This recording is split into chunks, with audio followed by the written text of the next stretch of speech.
I've worked the morning shift at a fitness club in Atlanta for 3 years, which means I'm usually the first person in the building besides the cleaning crew. I unlock the doors at 4:45 a.m., turn on the lights row by row, and walk the locker room before the early crowd shows up, checking that nothing's broken, nothing's leaking, nothing's out of place. It's a mindless routine. I could do it half asleep, and most mornings I do. That's probably why it took me almost 2 months to notice Locker 88. It wasn't anything dramatic at first. I just registered, the way you register a stain on a carpet you walk past every day. That the little brass dial on 88 was always turned to a lock position, not open, not swinging loose like the empty ones, locked, every single morning, before a single member had badged in. I mentioned it to Deb, mostly as small talk while we restocked the paper towel dispensers. 88's always locked when I get here, I said. Like, always. She shrugged. Somebody probably just leaves their stuff in it.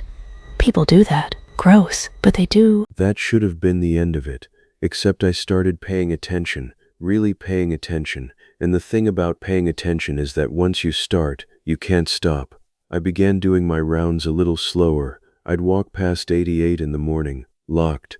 I'd walk past it in the evening before I left, locked. I never once saw it open. I never once saw anyone standing in front of it, changing, reaching in, closing it. It was just always already locked, like the door had been sealed since before I arrived and would still be sealed after I left. I asked Deb again a few weeks later if she'd ever actually seen anyone use it. No?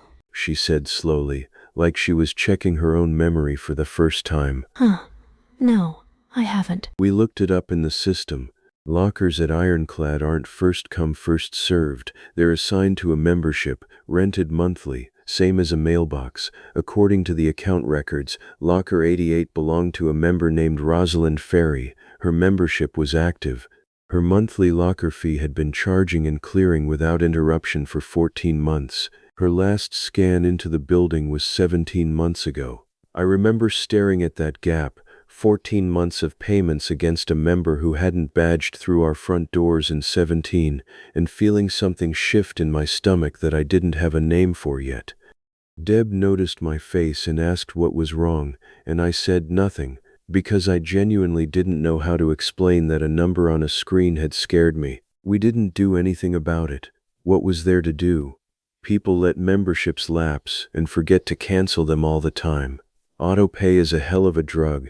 I told myself that, and mostly I believed it, and I went back to my rounds, except now every morning I found myself slowing down at 88 a half second longer than I needed to, just looking at that little brass dial, willing it to tell me something. Here's the part that still keeps me up sometimes. I started noticing where, not on the locker itself, on the floor in front of it, the other lockers in that row had a uniform sheen of dust and rubber scuff from the gym's cheap flooring. In front of 88, there was a faint clean patch, like someone stood there often enough to keep it worn smooth. I told myself that was my imagination. I told myself a lot of things. The payments stopped 9 months later, on a Tuesday. I only knew because our billing manager Carl mentioned it in the staff meeting as a routine housekeeping item. A delinquent account, 30 days past due, standard procedure to cut the lock and reclaim the space. I felt my whole body go cold in a way that embarrassed me a little, sitting there in a folding chair in the break room while Carl talked about it like it was nothing. I asked if I could be there when they opened it. Carl looked at me strangely. Nobody asks to watch a delinquent locker cleanout. It's the most boring job in facilities management. But he said sure, whatever. Meet him there at 7. He used bolt cutters. It took 2 tries. The lock fell into his palm with a small metallic click that I swear I can still hear if I let myself think about it too long. Inside was a folded set of workout clothes, a gray t-shirt and black leggings, still holding the crisp fold lines of something recently laundered, not the sun-bleached, dust-furred look of clothes that had sat for over a year. Beside them, a small toiletry bag, unzipped, with a bar of soap worn down at an angle, the way soap wears when a hand has been using it, not when it simply sat in a bag, a stick of deodorant with the cap off, a hairbrush with strands still caught in the bristles, and on the little shelf underneath the clothes, a water bottle. Carl picked it up without thinking, the way you pick up anything left behind, and I watched his face change. "It's cold," he said. He held it out to me like he needed a second opinion, and I took it, and it was condensation beating on the outside of the plastic, the kind of cold that comes from an hour, maybe less, not from 13 months sealed inside a metal box in a room that never dips below 20 degrees Celsius, or 68 degrees Fahrenheit. Tucked in the front pocket of the toiletry bag, we found a laminated membership card. Not Rosalind Ferry's, a different name. A woman named Colleen Aspers, whose face smiled up at us from the little photo in the corner. Ordinary, unremarkable, the kind of gym ID photo everyone takes badly. Carl recognized the name before I did. He'd been at Ironclad longer than me. Colleen Aspers had been a member 6 years ago. She'd been reported missing by her sister after. She stopped showing up to work, stopped answering calls, stopped existing anywhere anyone could find her. The case had gone cold within a year. Nobody had ever connected her to our gym, because by the time she vanished, her own membership had long since lapsed and been purged from the active system. Her card should not have been in that locker. Her card should not have existed anywhere except in an evidence box in a police station, if it existed at all. We called the police. They came, they photographed everything. They took the clothes and the bottle and the card away in plastic bags, and a detective asked us questions we couldn't answer. Who rents the locker? Who pays the account? Who's been using it? And we had nothing, because there was nothing to give her. No footage showed anyone approaching 88 in over a year of archived recordings, which the detective found stranger than we did, because to her that meant someone had studied our camera angles closely enough to know exactly where the blind spots were. They never found Colleen Aspers. They never explained the cold bottle, or the fresh soap, or why Rosalind Ferry's account, a woman who it turned out had also never been located since her disappearance 17 months prior, kept a locker paid and locked and quietly, invisibly in use. I still work the morning shift. Locker 88 sits empty now, its door propped permanently open on management's orders, a small orange out-of-service tag zip-tied to the handle. I walk past it every morning at 4:45, and some mornings, not all of them, but enough, the little patch of floor in front of it looks freshly scuffed, like someone stood there recently, waiting for a door that will never lock again. The lifeguard sign-in sheet at the aquatics club where I work at is a pain in the behind, and everyone who works there loves to complain about it. We have a full digital scan system for the main gym floor, badge readers, the works, but the pool, for reasons nobody younger than the club's founder can explain, still runs on a clipboard. Members sign their name, their time in, and initial when they leave. It's a liability thing, supposedly. Something about insurance requiring a physical log for the aquatics area specifically. I never questioned it. It was just one more small, dumb ritual of the job. Deborah Kessler swam every morning at 5:15. Not 5:10, not 5:20, 5:15, like her body had a metronome in it. She was in her 60s, retired, silver-haired, the kind of swimmer who does slow, patient laps for 45 minutes and then sits at the edge of the pool for a while afterward, just breathing, watching the water settle. I liked her. Most of the staff did. She'd bring us coffee sometimes, in that thermos with the faded floral pattern, and ask about our lives like she actually wanted to know the answers. She signed the logbook every morning. Same looping cursive, the D in Deborah always a little larger than the rest, a habit from decades of the same signature, written the same way. Then, on a Thursday in March, she didn't come. I didn't think much of it at first. People get sick. People take trips. People's routines break for 100 boring reasons. But Friday she wasn't there either, and Saturday, and by the following week her name simply wasn't appearing in the log at all. and I realized with a strange little tug in my chest that I missed the coffee more than I expected to. 3 weeks passed. No Deborah. Her husband called the front desk once to ask about pausing her membership. She'd had a fall, he said, nothing too serious, but the doctors wanted her out of the water for a while. That should have closed the loop entirely. It didn't, because 4 days after that phone call, her name appeared in the logbook again. I saw it myself, flipping back through the week's sign-ins to reconcile the guard schedule, and there it was, Deborah Kessler, 5:15, DK. The same looping D, the same rhythm, signed out at 6:02, the way she always did. I remember standing there with a clipboard in my hand, genuinely confused, because I'd worked that exact shift, and I would have sworn on anything that she hadn't come in. I checked the pool cameras out of habit more than suspicion. There's a wide-angle feed that covers the entire deck, from open to close. I scrubbed through 5 to 6:15 that morning, 3 separate times. She wasn't in it. Nobody matching her at all was in it. The pool, on the footage, sat empty and rippling under the fluorescence until the first real member of the day arrived at 5:40. And yet the log said otherwise, in her handwriting, with her locker number, 34, same as always, written beside her name. I told myself I'd made an entry error, or a co-worker had signed for her as a joke, though nobody I asked would admit to it, and the ones I trusted most looked at me like I was the one being strange for even bringing it up. I let it go. I had to let it go, because there was nowhere for the thought to go except somewhere I didn't want to follow it. It kept happening, not every day. That was almost the worst part. If it had been every day, it would have quickly become a known thing, a staff-wide joke, or a genuine mystery someone would have escalated. Instead it was erratic, a Tuesday here, a Friday 2 weeks later.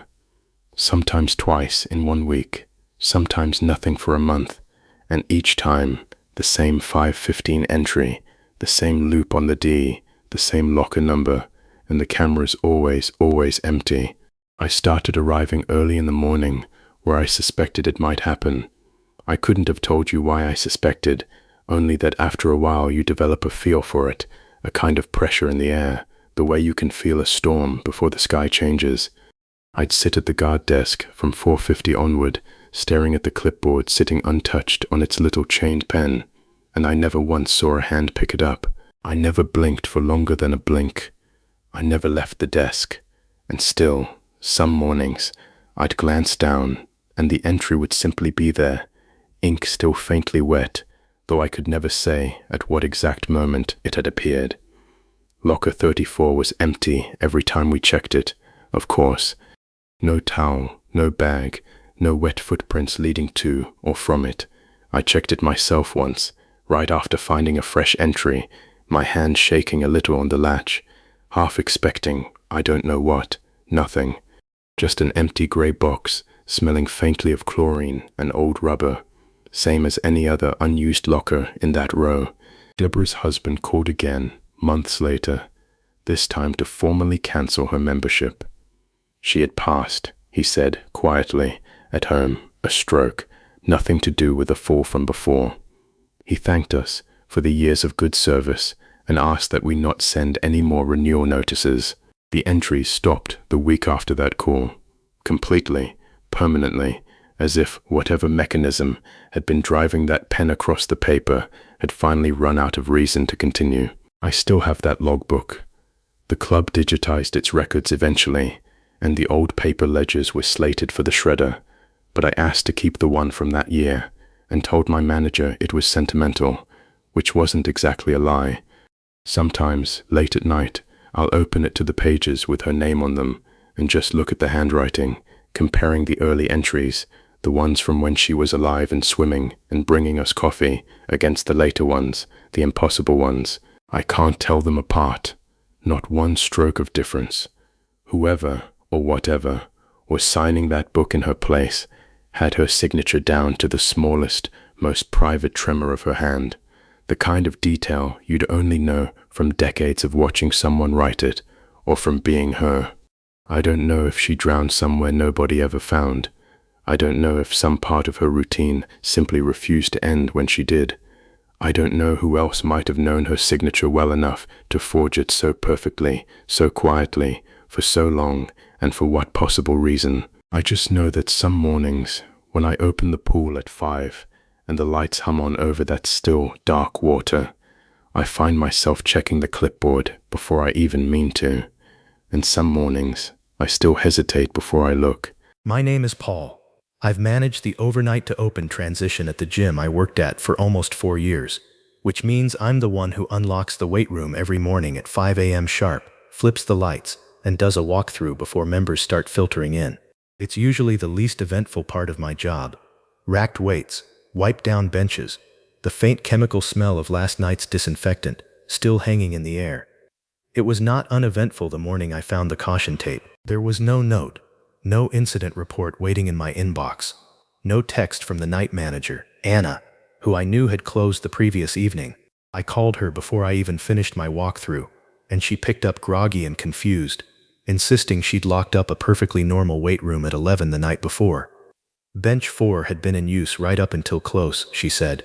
Nothing broken, nothing bloody, nothing that would explain tape. I pulled the security footage myself, standing in the cramped little back office closet we generously call the camera room, scrubbing back through the overnight hours. The system logs everything in labeled blocks, and I watched the timestamp counter tick backward until I hit the block covering roughly 1:40 to 2 a.m. It wasn't there, not corrupted, not glitched, not full of static, not any of the things you'd expect from a hardware failure. The file simply didn't exist. The block before it ended clean, mid-frame, at 1:40:03, and the next available file picked up at exactly 2 o'clock, as if someone had reached in with surgical precision and lifted out precisely 20 minutes, not a second more or less, leaving the edges as smooth and untouched, as if nothing had ever been there at all. I called my district manager. She called corporate.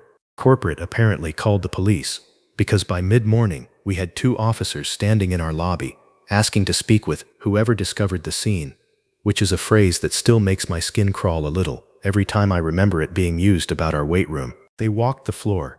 They photographed the tape before removing it themselves, piece by piece, bagging sections of it like it might matter later.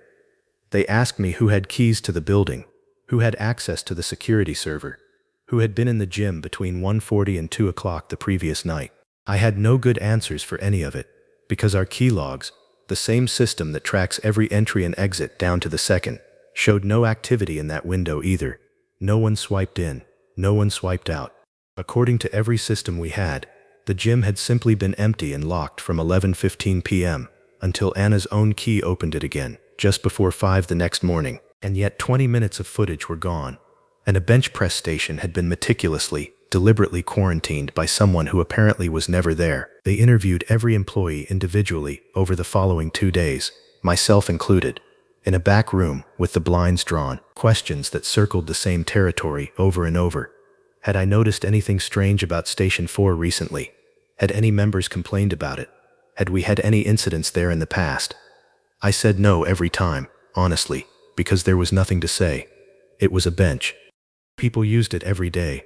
Nothing about it stood out until the morning it was wrapped in tape like a crime scene from a show I'd never actually wanted to watch play out in real life, which made no sense. There's no plumbing anywhere near that corner of the floor. Someone else heard it was mold. Someone else heard it was asbestos in the flooring beneath the rubber mats.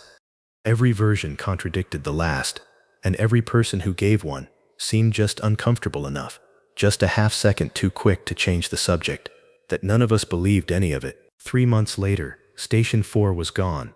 Not repaired, not replaced. Gone. The bolts in the floor filled with fresh concrete, the mirror behind it retiled, the whole corner rearranged so subtly that a member would have to have memorized the room to notice anything had ever been there. I noticed. I'd mopped past that bench 1,000 times. I knew exactly where the 4th rack used to stand, and I knew exactly how hard someone had worked to make that spot look like it had always been empty. I still work mornings. I still unlock that room at 5 a.m. and walk it front to back before the first member arrives.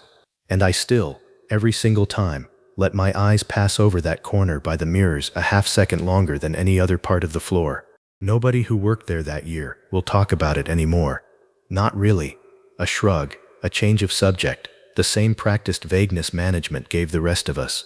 I've stopped asking. I've realized somewhere along the way that the not knowing isn't a gap waiting to be filled.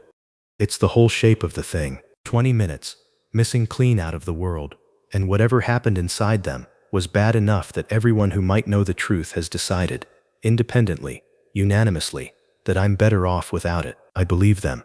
That's the part that scares me most. I believe them, and I still want to know.